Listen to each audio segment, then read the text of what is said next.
and welcome to The Cup. What is The Cup? Well, The Cup is just a bit of encouragement from me to you because I believe that your life's cup can be filled in any place that you feel welcome with all of the love, the joy, the peace that you desire and deserve. And in that, you will be able to live better, love better as we grow together and become better. So, today I wanted to introduce you to this topic of an unusual friendship. I have a friend whose favorite scripture is found in the book of Ruth.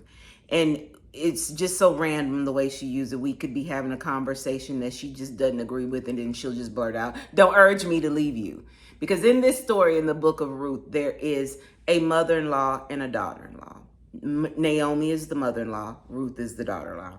The back history here is that Naomi left her country during a famine with her husband and her two sons. When they get to this new country, the two sons take on wives, but then the husband passes away, and then eventually the two sons pass away. And when this happens, Naomi feels that God is dealing with her harshly, and she decides that she's going to return back to the land from which she came from. And so as she's leaving to return back to this land, her two daughter-in-laws are trotting along with her. They say they're going with her, and she turns to them and says, "You need to go back to your mother. You need to go back to your people, because God is dealing with me so harshly. I don't want that for you, so you need to go back with them." One daughter-in-law leaves, but it is Ruth who stands with her mother-in-law and says, "Don't urge me to leave you. Where you go, I will go. Your people are my people. And where you die, I will die there as well." And so, in this unusual friendship is born. Now, I know this is scripture, and I could walk this text like the best of them if I needed to, but we would be remiss in being willfully ignorant to not recognize that this mother-in-law and daughter-in-law relationship is far greater than just a familiar relationship. This is a friendship born out of a mutual respect and love. There is some beauty in this friendship, because let's just talk about the unusual part of it first. The unusual part of it, and why I call it unusual, is because, raise your hand, how many of us are willing to go on just a mini vacation with our mother-in-law without your spouse being there to interfere? I hear you. Oh, there was no response, because not many of us are willing to do that. How many of us are willing to, if our spouse were to pass away, pack up everything we have and move to another country to reestablish ourselves with our mother-in-law? Again, not too many people are going to be willing to do that. So that is why I'm calling this an unusual friendship. But there's also a lesson here in the beauty of Naomi and Ruth's relationship, because Naomi is downtrodden. Naomi is disgusted with her life. Naomi is going through a period where she feels like God has left her to figure this all out on her own. And in comes Ruth, a friend saying, "You know what? I'm going to be here sticking it out with you until we get to the end of this, and we're going to see what the end is going to be together, because I'm not going to leave you. And don't keep urging me to leave you, because my answer is going to stay the same. I'm not going to leave you."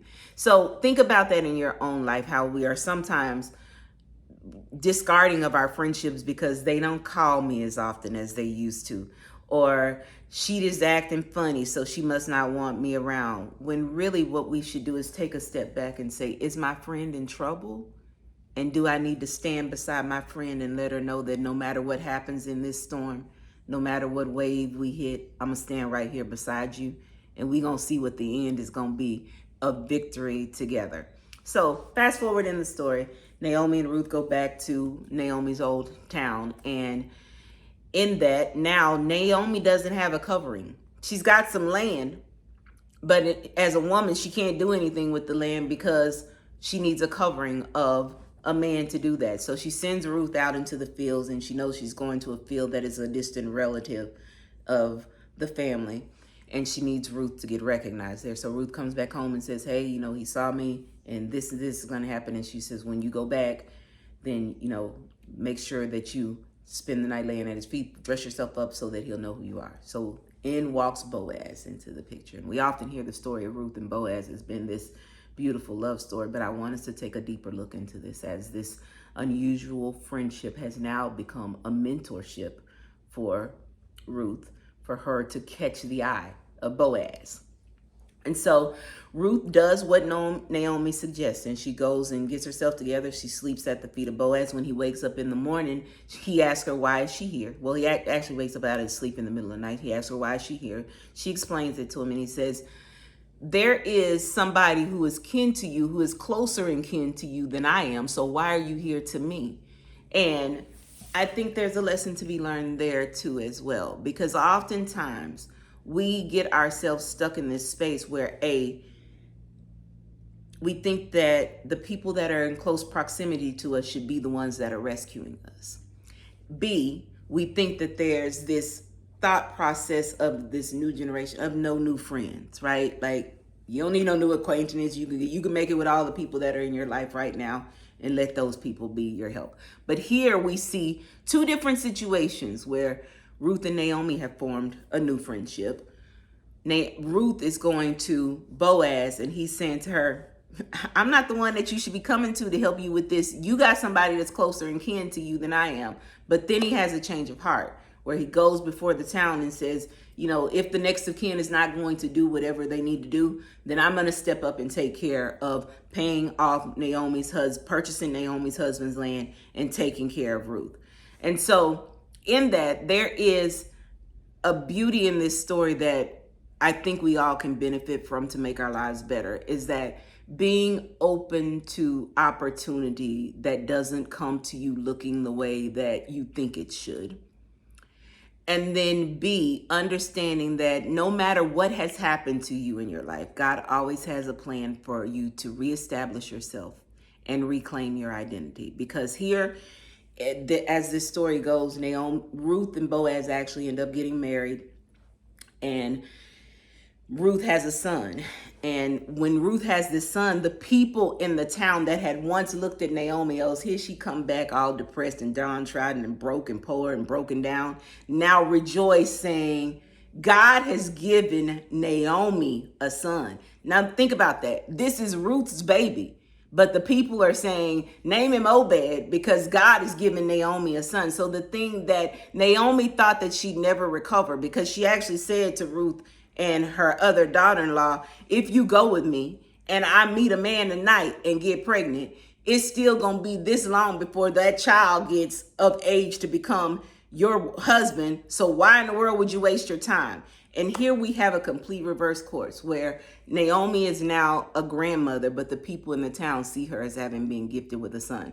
But I think the most exciting thing out of this for me is that Naomi was looking for a family and Ruth gave her a son.